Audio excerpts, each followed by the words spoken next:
What's up, guys? I got another reaction video. This is this time we got Alan Parr.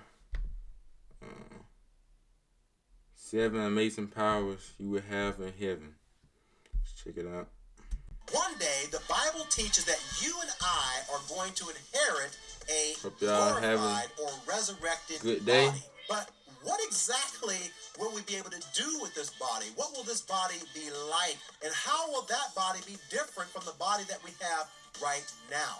Well, you might be surprised to know that the Bible actually has a lot to say about what type of glorified body we're going to have throughout all eternity, and we're going to explore that in this video coming up.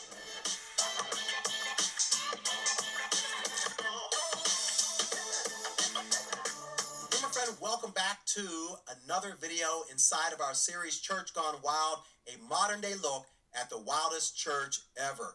And hey, if you've missed any videos in this series, there is a link in the description where you can watch the entire playlist. And today is kind of a sad day, y'all, because this series is finally coming to a close.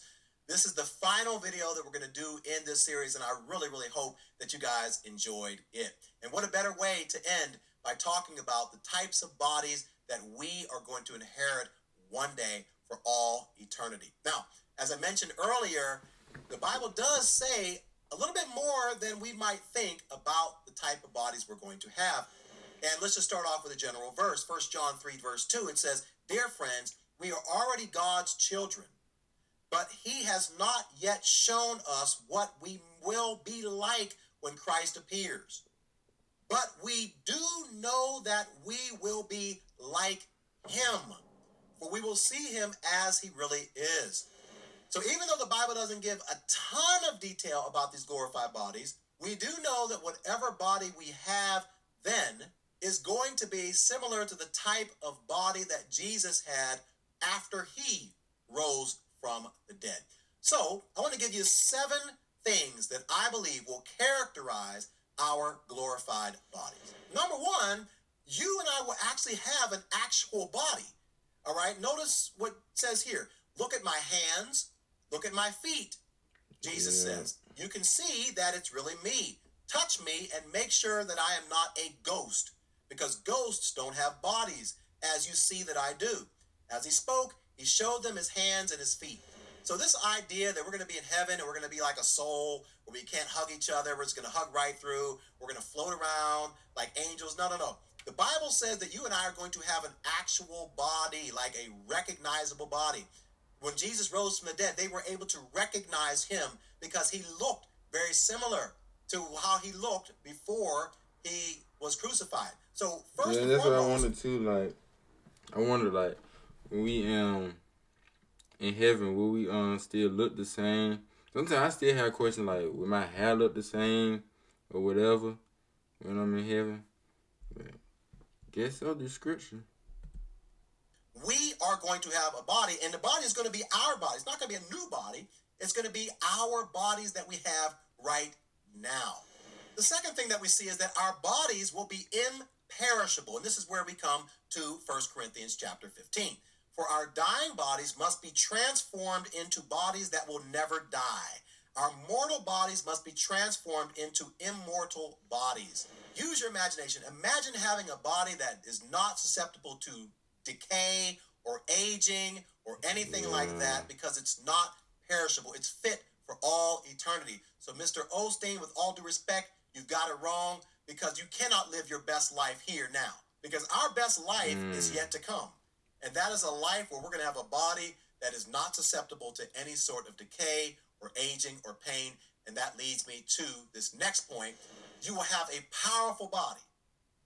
It says here, our bodies that we have now will be sown in dishonor, but they will be raised in glory. It will be sown in weakness, raised in power. So I don't really know exactly what type of power is being referred to here, but Paul makes it very clear that whatever bodies that we have, whatever glorified body that we inherit, it's going to be a body that is endowed with power. Some sort of power that we don't have available to us right now. Now, this was just one that I just had to throw in there because If I'm being honest, I just got back from eating some barbecue. All right. So you will be able to enjoy food. All right. Now, Oh notice yeah. that Jesus himself ate after being resurrected. Now, I'm just throwing this out there using my sanctified imagination. But notice it says here, still they stood there in disbelief, filled with joy and wonder. Then he asked them, do you have anything here to eat? Jesus asked. They gave him a piece of broiled fish, and he ate it as they watched. So, if Jesus was enjoying a meal after his resurrection, that means his body was capable of eating and enjoying food. And if I could just imagine, it would be great in heaven and throughout all eternity on the new heaven and new earth if we are able to enjoy. Just imagine the food, the best meal that you may have ever had, a collection of all your best meals that you've ever had. Some of the best beef, some of the best pizza, some of the best barbecue, some of the best whatever, right?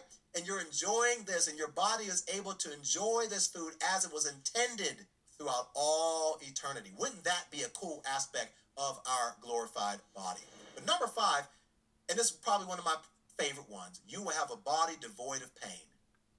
It says here in Revelation 21, he will wipe every tear from their eyes, and there will be no more death or sorrow or crying or pain. All these things are gone forever. No more back pain, no more joint pain, no more pain from cancer, no more emotional pain where you're worried about things that are going on in people's lives and you're crying and you have tears because you've just lost a loved one, or you've gone through the pain of a divorce, or your children are in pain, or you're just stressed and you're dealing with anxiety and worry and doubt and depression. He says all those things will be gone forever. And that's why I tell people not to stress over things of this earth, because once you in the next, once you in heaven, like you're not gonna have that pain. Like the pain that you go through on this earth is only temporary. I think 1 Peter 5:29, maybe I might have that wrong. But I know somewhere in the scripture it says may suffer for a little while. That means temporary.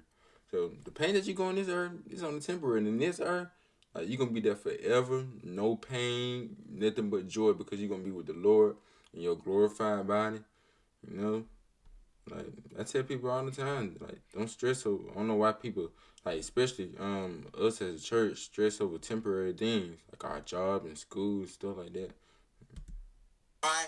Because we are going to have a body that is not capable of experiencing pain in any way. You never see another graveyard, never go to another funeral, none of that stuff. 6, I believe that we are going to have a supernatural body. Now, where do I get that from?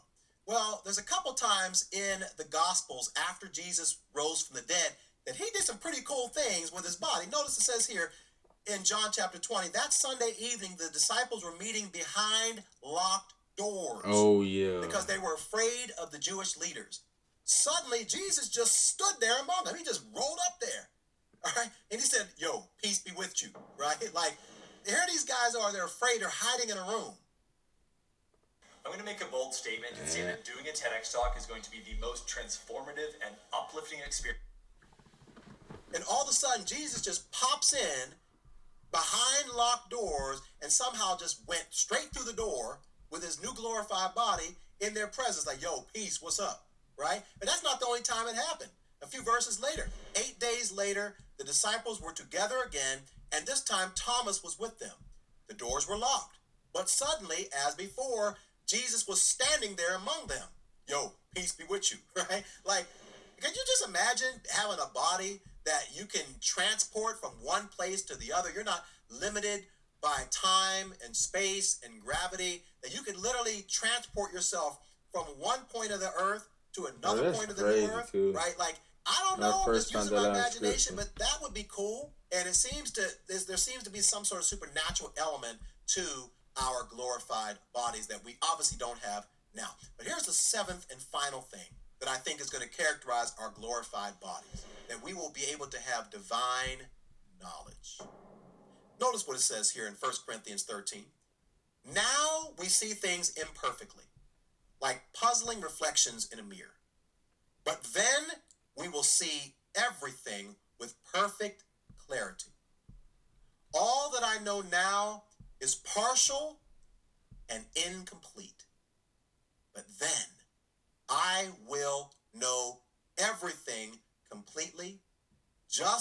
as God now knows me completely. Wow. Did you get that? That you and I, one day, will have complete and total knowledge. It says here that we will know everything completely, just as God now knows everything about me. Could you imagine being in heaven and being able to ask every question that you could ever have asked or ever wondered while you're here? And now you're in the very presence of God the Father and God the Son throughout all eternity and all the saints who have gone before you. And you can ask all your questions from Abraham to Isaac to Jacob to Ruth to Esther to King David to Solomon to your grandmama, Big Mama. All of them going to be up there, and you can just spend eternity getting to know all these saints and having a praise party, worshiping God in heaven. It's going to be an amazing time with our glorified bodies. And hey, just in case you think it's going to be very, very boring in heaven and all we're going to be doing is standing around the throne singing hymns all day long, I've got another video on my channel where I talk about some surprising things that we're going to do in heaven that a lot of people don't even think about and don't even realize. So if you want to know what heaven is going to be like for all eternity, new heaven and new earth, check out this video on the screen. I'm going to put a link also in the description. This will help me to get through, his life. This will motivate me, you know what I'm saying, like work for the kingdom in this life and like do all I can in this life, because it's like I want to keep my mind focused on the Lord and keep my mind fully focused on the Lord and not stress over temporary things, because I know where I'm going when I leave this earth. And thanks be unto God for his unspeakable gift. Through Jesus Christ, we can make it to that place. I want to do Jesus. But, yep, continue to focus on the Lord. Continue to have your mind focused on the Lord. Continue to stay in submission to him. Know that he has a place prepared for you, a home prepared for you with him. And I really just want to be with him. Because if you have heaven without Jesus, like I said it before, if you have heaven without Jesus, it just is dead on the earth as it is on the earth. But the most important thing, we're going to be with him. And because we're going to be with him, we can have the eternal joy, the eternal peace, eternal life. And, yep. Thank y'all for watching this video.